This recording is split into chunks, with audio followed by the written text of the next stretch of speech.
ذهب معاذ وهند في رحلة مدرسية إلى أحد المتاحف، فلاحظ مجموعة من المستحثات لحيوانات ونباتات بأشكال وأنواع غريبة، وقد أخبرهما الأستاذ أن هذه الكائنات الحية قد عاشت على وجه الأرض منذ زمن بعيد، لكنها انقرضت.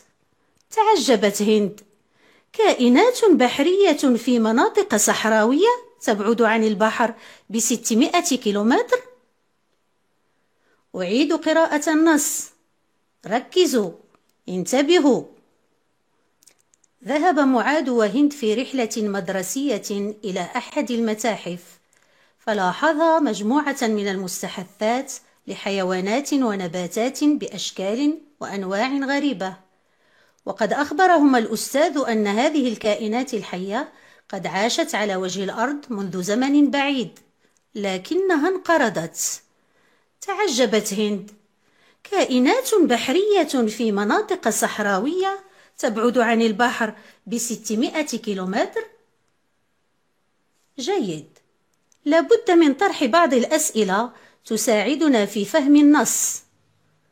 السؤال الأول: أين ذهب معاذ وهند؟ ممتاز، ذهب معاذ وهند إلى أحد المتاحف. السؤال الثاني: ماذا شاهدا في المتحف؟ جيد، شاهدا في المتحف مجموعة من المستحثات لحيوانات ونباتات بأشكال وأنواع غريبة. السؤال الثالث: بماذا أخبرهما الأستاذ؟ أحسنتم، أخبرهما الأستاذ أن هذه الكائنات الحية قد عاشت منذ زمن بعيد، لكنها انقرضت. نجباء فعلا. ما معنى انقرضت؟ فكروا، ركزوا. جيد، نقول انقرض الشيء أي انقطع واختفى ولم يعد له وجود على وجه الأرض. والآن بعد أن فهمنا مضمون النص، ننتقل إلى طرح أسئلة تمكننا من اكتساب معارف جديدة حول الدرس. لنعتمد على ما قالته هند: كائنات بحرية في مناطق صحراوية تبعد عن البحر ب600 كيلومتر. ما هو السؤال الذي يطرح؟ أحسنتم، السؤال هو: كيف تواجدت مستحثات وآثار حيوانات بحرية في منطقة صحراوية بعيدا عن البحر؟ جيد، هل من سؤال آخر؟ فكروا. نعم، السؤال الثاني: طرأت على الأرض تغيرات، فكيف تعرف العلماء على هذه التغيرات؟ الآن وقد وجدنا الأسئلة، لنحاول أن نجيب عنها باقتراح فرضيات. فكروا في إجابات ممكنة للسؤال الأول، أذكركم به: كيف تواجدت مستحثات وآثار لحيوانات بحرية في منطقة صحراوية بعيدا عن البحر؟ فكروا. أحسنتم. الفرضية الأولى: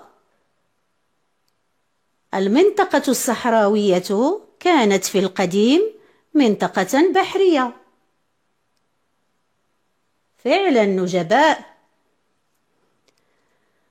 والآن لنفكر في فرضيات للسؤال الثاني، أذكركم به: طرأت على الأرض تغيرات، فكيف تعرف العلماء على هذه التغيرات؟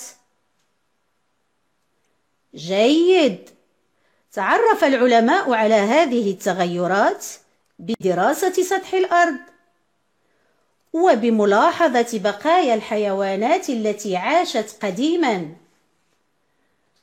والآن بعد أن صغنا الفرضيات لنتحقق منها باعتماد الوثائق التالية. تابعوا وركزوا. الوثيقة الأولى تمثل الصور عينات من الصخور في أماكن مختلفة، وهي بقايا وبصمات وآثار لحيوانات أو نباتات، والتي تسمى الأحفورة. تمثل الصورة الأولى أحفورة عقرب محنط.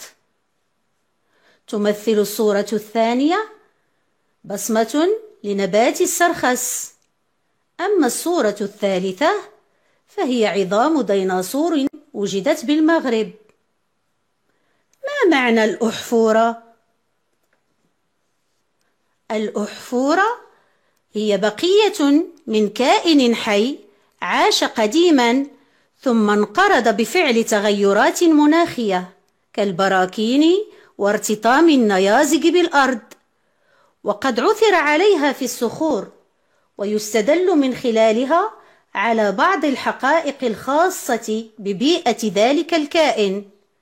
فوجود أصداف وأسماك في جبل يدل على أن هذا الجبل كان مغمورا بالماء قديما، وهي تخبرنا عن التحولات التي طرأت على كوكب الأرض. من خلال هذه الوثيقة يتبين لنا أن هناك حيوانات ونباتات عاشت قديما وانقرضت، فوجد العلماء آثارها في الصخور، وهي تدل على التغيرات التي حدثت على الأرض. لننتقل إلى دراسة الوثيقة الثانية، عنوانها تشكل الفوسفات. يتشكل الفوسفات من خلال الكائنات البحرية النافقة أي الميتة كالأسماك والقوقعات في قعر البحار والمحيطات، حيث تكونت بعد مرور زمن طويل طبقات من الفوسفات يمكن استغلالها بعد تراجع البحر. نفهم من الوثيقة أن الفوسفات من المعادن الباطنية التي تستخرج من اليابسة، وما هو إلا بقايا حيوانات بحرية تراكمت بعد نفوقها في قعر البحر. إذن المنطقة الغنية اليوم بالفوسفات كانت منطقة بحرية في القديم. كل هذا عزيزاتي أعزائي يجعلنا نستنتج. الأحافير أو المستحثات هي بقايا أو قوالب أو بصمات أو آثار لكائنات حية قديمة، تفيد دراستها في معرفة التغيرات التي طرأت على سطح كوكبنا الأرض. فمثلا مستحثات الكائنات البحرية تبين أن المنطقة البرية التي وجدت فيها كانت في القديم منطقة بحرية تراجع عنها البحر.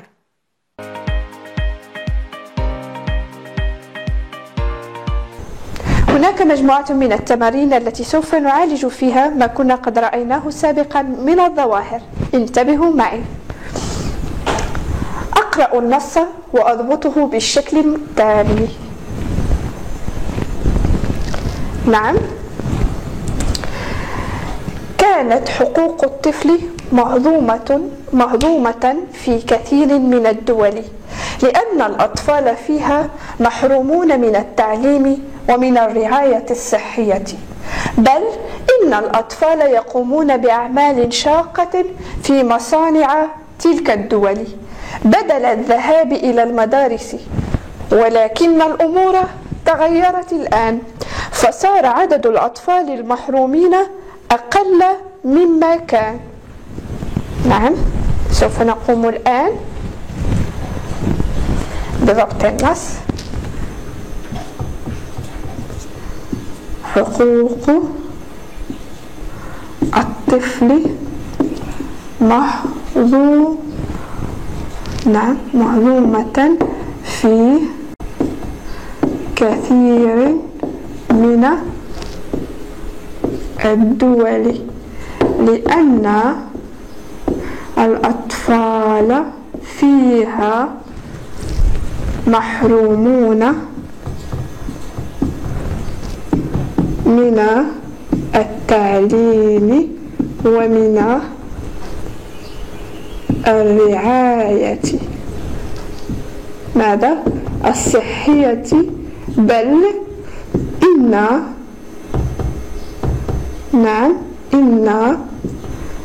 الأطفال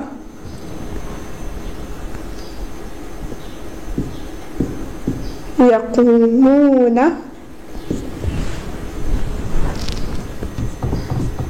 بأعمال شاقة في مصانع تلك الدول بدل الذهاب إلى المدارس، ولكن ماذا؟ الأمور تغيرت الآن، فصار عدد الأطفال المحرومين أقل مما كان. إذن كانت حقوق الطفل مهضومة في كثير من الدول، لأن الأطفال فيها محرومون من التعليم ومن الرعاية الصحية، بل إن الأطفال يقومون بأعمال شاقة في مصانع تلك الدول بدل الذهاب إلى المدارس، ولكن الأمور تغيرت الآن، فصار عدد الأطفال المحرومين أقل مما كان. الآن سوف نمر إلى ماذا؟ إلى أسئلة الفهم. فمن يخبرني؟ من يعطي عنوانا مناسبا للنص؟ تفضلي. أحسنتِ، حقوق الطفل. نعم، ماذا أيضا؟ الأطفال. أحسنتِ. الآن نمر إلى السؤال الموالي. كيف كانت حقوق الأطفال فيما مضى؟ كيف كانت حقوق الأطفال فيما مضى؟ نعم، أحسنتِ، كانت حقوق الأطفال فيما مضى مهضومة، كانت مهضومة. رائع. سؤال موالي: ما الذي يدل على أن حقوقهم كانت مهضومة في هذه الدول؟ تفضلي. كان الأطفال ماذا؟ محرومين من التعليم ومن الرعاية الصحية. أحسن، رائع، جواب صحيح. هل بقي الحال الآن على ما كان عليه فيما مضى؟ هل لا زالوا هكذا؟ نعم، أحسنت. الآن ماذا؟ ولكن الأمور تغيرت الآن، حيث صار عدد الأطفال المحرومين أقل مما كان. إذن لم يعودوا كما كانوا سابقا. نمر الآن إلى الشق الثاني من الأسئلة. لاحظوا ما معنى تغيرت شاقة؟ من يخبرني؟ أحسنت، تغيرت أي تبدلت. نعم، تفضلي. تغيرت، تحولت. أحسنت. إذن نمر إلى شاقة. نعم، متعبة. رائع، أحسن. ماذا؟ نعم صعبة. أحسنت. إذا شاقة، صعبة، متعبة، تغيرت، تبدلت وتحولت. الآن انتبهوا معي جيدا. أضع سطرا أحمرا تحت النواسخ الفعلية وسطرا أخضر تحت النواسخ الحرفية وسطرا أزرق تحت أسماء الإشارة. إذن نأخذ قلما أحمر. ماذا نفعل؟ أسطر بالأحمر تحت النواسخ الفعلية. أين توجد؟ تفضل. أحسنت. كان. إذن ماذا أيضا؟ محرومون من التعليم من الرعاية الصحية، بل إن الأطفال يقومون بأعمال شاقة في مصانع تلك الدول بدل الذهاب إلى المدارس. الأمور تغيرت الآن فصارت. نعم أحسنتم. فصارت. صار مما كان. أحسنتم. كان. الآن نمر إلى المرحلة الثانية والتي تقول وسطر بالأخضر ماذا؟ تحت النواسخ الحرفية. النواسخ الحرفية. نعم. أن. ماذا أيضا؟ أنت. إن. أحسنت. هل بقي؟ نعم. لكن. أحسنت. رائع. إذن نسطر بالأزرق. الآن ماذا؟ أسماء الإشارة. هل يوجد هنا أسماء الإشارة؟ نعم. أحسنت. تلك. إذن تلك اسم إشارة، لأن أو أن وإن ولكن هي ماذا؟ نواسخ حرفية. نعم. كان. ماذا أيضا؟ صارت أي صار. كان ماذا؟ نواسخ فعلية. أحسنتم. نمر الآن إلى أملأ بحروف العطف ما يلي. كنا رأينا حروف العطف. من يذكرني بها؟ نعم. الواو. ماذا أيضا؟ الفاء. ماذا أيضا؟ تفضل. ثم. أحسنتم. أو ثم. من ثم. دخلنا. من يقرأ؟ تفضلي. دخلنا صالة العرض. ساد الظلام. عم الصمت. رحنا نتتبع أحداث الشريط. نعم. من يجيب؟ تفضل. ساد. دخلنا صالة العرض فساد. أحسنتم. فساد الظلام. نعم. رائع. وعم الصمت.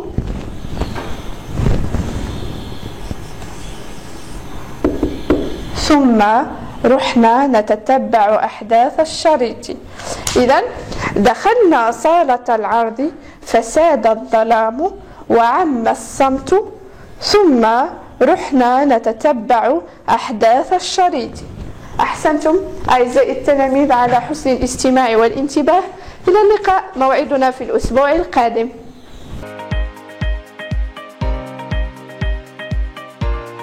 Bonjour chers élèves, notre cours pour aujourd'hui sera au niveau de la conjugaison et précisément la leçon du passé composé de l'indicatif avec l'auxiliaire avoir. Donc tout d'abord nous allons lire ensemble le texte support. Suivez-moi.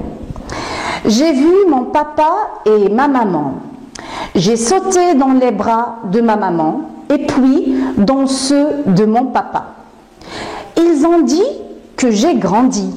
Moi, j'ai commencé à leur raconter mes vacances. Donc de prime abord, nous allons relever tous les verbes conjugués dans ce texte, ça veut dire qu'ils ne sont pas à l'infinitif.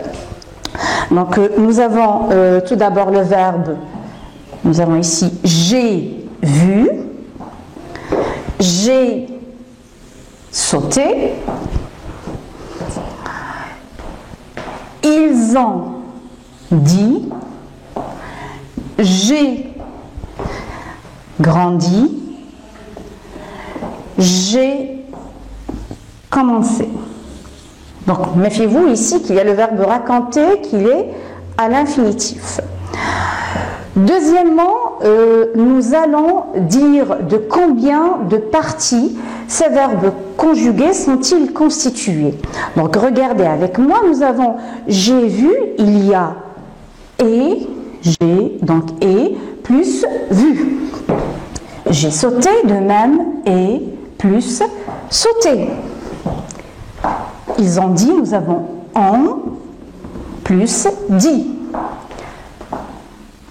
Donc, j'ai grandi et plus grandi.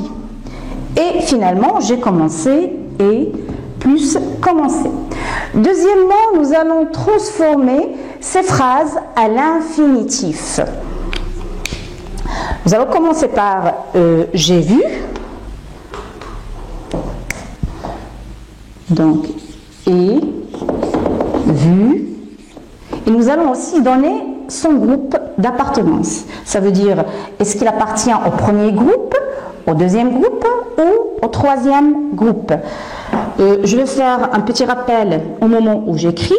Donc, le premier groupe, nous avons dit que tous les verbes du premier groupe se terminent à la fin par ER, sauf bien sûr le verbe aller, qui est un verbe du troisième groupe.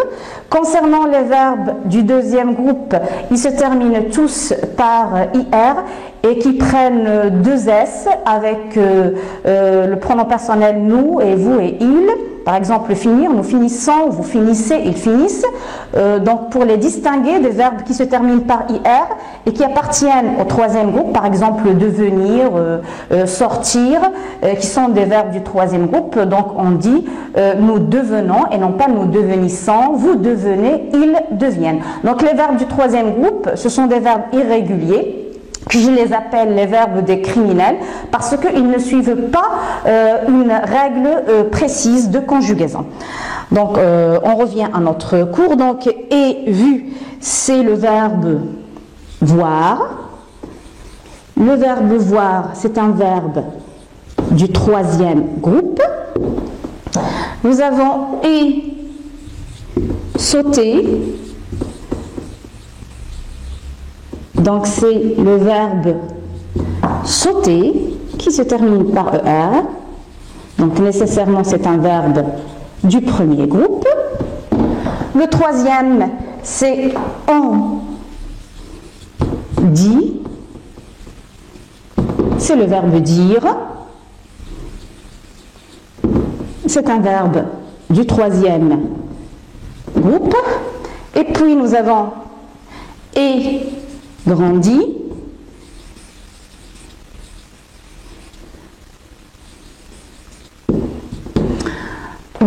Donc je viens à la ligne, c'est le verbe grandir. Donc on dit nous grandissons, vous grandissez, ils grandissent, donc c'est un verbe du deuxième groupe. Et finalement, nous avons et commencé.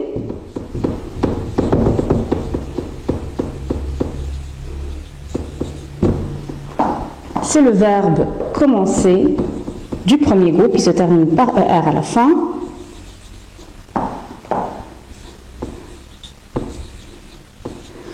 Donc vous allez me dire, ces verbes qui sont constitués de deux parties, qui est ici, nous avons j'ai, et nous avons ils ont, donc c'est le verbe avoir, à vrai dire, conjugué au présent. Je fais un petit rappel, j'ai, tu as, il a, elle a, nous avons, vous avez, ils ont, elles ont. en combinaison avec le participe passé de chaque verbe. Donc vu, c'est le participe passé du verbe voir. Sauter accent, c'est le participe passé du verbe sauter du premier groupe, qui est de même pour commencer. Regardez qu'ils se terminent tous les deux par accent. Donc le participe passé des verbes du premier groupe se termine tous par accent. Et nous avons dire, c'est le participe passé du verbe dire. Donc même si pour les participes passés des verbes du troisième groupe, ils n'ont pas une règle.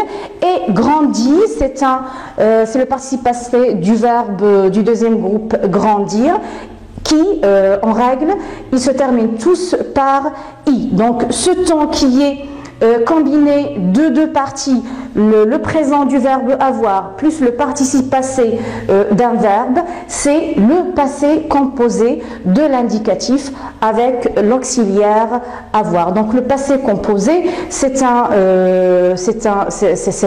le verbe qui indique une action qui est achevée et qui est finie dans le temps. Donc on va passer maintenant pour la règle que nous allons lire ensemble.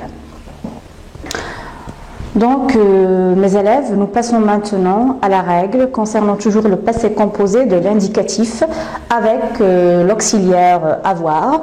Donc qu'est-ce que c'est le passé composé? Le passé composé, c'est un temps qui est constitué d'un auxiliaire suivi du participe passé du verbe conjugué. Ce passé composé qui est conjugué avec l'auxiliaire avoir, il est invariable. Qu'est-ce que ça veut dire? Ça veut dire qu'il ne s'accorde pas avec le sujet. Et on donne comme exemple le verbe sauter conjugué au passé composé, toujours avec l'auxiliaire avoir, où vous allez constater que le participe passé reste toujours le même si avec le pronom personnel féminin ou le pronom personnel pluriel. Donc je cite, j'ai sauté, tu as sauté, il a sauté ou bien elle a sauté, c'est de même. Nous avons sauté, vous avez sauté, ils ont sauté, elles ont sauté. Donc vous pouvez voir que le participe passé sauter se termine toujours avec E accent, même si avec le féminin ou le pluriel. Et nous allons passer maintenant aux exercices. Donc suivez-moi les élèves, nous allons passer maintenant pour les exercices afin d'exécuter la règle concernant le passé composé de l'indicatif avec l'auxiliaire avoir. La première consigne vous demande d'entourer la conjugaison correcte au passé composé dans ces trois phrases. Nous allons lire la phrase A. L'agence fournira, a fourni les informations nécessaires. Et comme nous avons dit que le passé composé, il est formé de l'auxiliaire avoir conjugué au présent, suivi du participe passé du verbe conjugué. Donc, quelle est la forme ici correcte? Bien sûr, c'est la forme a fourni. Parce que fournira, c'est le verbe fournir conjugué au futur que nous avons déjà vu auparavant. La phrase B. Tu as fait un bon travail. Fait ici, il est conjugué au présent. Donc la forme correcte, c'est a fait. La troisième phrase, nous avons assumé notre devoir. Assumons, il est ici au présent. Donc avons assumé, c'est la forme correcte du passé composé. Donc, rappelez-vous toujours que le passé composé, il est constitué de l'auxiliaire ici avoir conjugué au présent, suivi, comme nous avons dit, du participe passé du verbe conjugué.